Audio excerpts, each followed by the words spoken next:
ఉదయాన్నే ఆఫీస్కు వెళ్ళింది. ఆ యువతి రోజు మాదిరే ఆఫీస్కు వెళ్ళి డ్యూటీ చేసుకుంటుంది కావచ్చని అందరూ అనుకున్నారు. కానీ ఆమె ఆఫీస్కు వెళ్ళి ఆఫీస్ పై బిల్డింగ్ నుంచి దూకి బలవన్మరణానికి పాల్పడింది. పని ఒత్తిడా ఇంకా ఇతరత్ర కారణాలు తెలియదు కానీ పూర్తిగా ఒక యువతి ఈరోజు హైదరాబాద్ కేపీహెచ్పిలో బలవన్మరణం చెందడం సంచలనంగా మారింది. ప్రైవేట్ కంపెనీలో ఉద్యోగం చేస్తున్న అనిత అనేటువంటి యువతి ఆమె తాను విధులు నిర్వహిస్తున్నటువంటి కార్యాలయం భవనంపై నుంచే దూకి ప్రాణాలు తీసుకున్నటువంటి ఘటన ఇప్పుడు స్థానికంగా కలకలం రేపుతోంది. ఆంధ్రప్రదేశ్లోని చిత్తూరు జిల్లా మద్ది నాయకిపల్లికి చెందినటువంటి అనిత ఉపాధి నిమిత్తం హైదరాబాద్కు వచ్చి ప్రైవేటు ఉద్యోగం చేస్తుంది. అయితే గత కొంతకాలంగా ఆమె కొన్ని అనారోగ్య సమస్యలతో బాధపడుతున్నట్టుగా తెలుస్తుంది. దీనివల్ల ఏర్పడినటువంటి మానసిక ఒత్తిడి తట్టుకోలేక తీవ్ర నిరాశతో భవనం 3వ అంతస్తు నుంచి దూకేసిందని ప్రాథమిక సమాచారం ద్వారా తెలుస్తోంది. ఎత్తైనటువంటి భవనంపై నుంచి కింద పడడంతో తీవ్ర గాయాలైనటువంటి ఆమెను వెంటనే నిజాంపేటలోని ఒక ప్రైవేట్ ఆసుపత్రికి తరలించినప్పటికీ ఫలితం లేకుండా పోయింది. పరిస్థితి విషమించడంతో ఆమె చికిత్స పొందుతూ మరణించింది. ఈ ఘటనపైన సమాచారం అందుకున్నటువంటి వెంటనే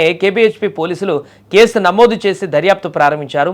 అనిత తల్లి ఇచ్చినటువంటి ఫిర్యాదు మేరకు ఆరోగ్య సమస్యల కారణంగానే ఆమె ఈ తీవ్ర నిర్ణయం తీసుకుని ఉండవచ్చని పోలీసులు భావిస్తున్నారు. అయితే ఆత్మహత్యకు వెనక పని ఒత్తిడి లేదా ఇతర వ్యక్తిగత కారణాలు ఏవైనా ఉన్నాయా అనేటువంటి కోణంలో కూడా ఇప్పుడు విచారణ జరుపుతున్నారు.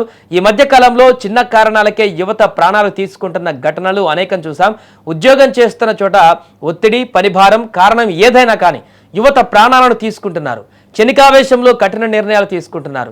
బంగారు భవిష్యత్తును మధ్యలో సమాధి చేసుకుంటున్నారు. నిన్నగాక మొన్న ఇలాంటి ఘటన ఒకటి చూసాం. పెళ్లి కావట్లేదు అనేటువంటి ఉద్దేశంతో ₹1,00,000 సంపాదిస్తున్న ఒక ఐటీ ఉద్యోగిని యువతి తను కూడా మానసిక ఒత్తిడి తట్టుకోలేక ఆత్మహత్య చేసుకున్నటువంటి ఘటన మనందరం చూసాం. అది ఇంకా మర్చిపోకముందే ఈరోజు మరొక ఘటన వేరొక చోట ఇంకొక యువకుడు కూడా మరణించినటువంటి ఘటన. ఇలా వరుసగా ఉన్నతమైనటువంటి ఉద్యోగాలను చేస్తున్నప్పటికీ ఆర్థికంగా బాగానే సంపాదిస్తున్నప్పటికీ కూడా ఈ వచ్చేటువంటి మానసిక సమస్యలను ఇంకా ఇతరత్ర సమస్యలను అధిగమించలేక యువత పూర్తిగా శిథిలమైపోతున్నారు.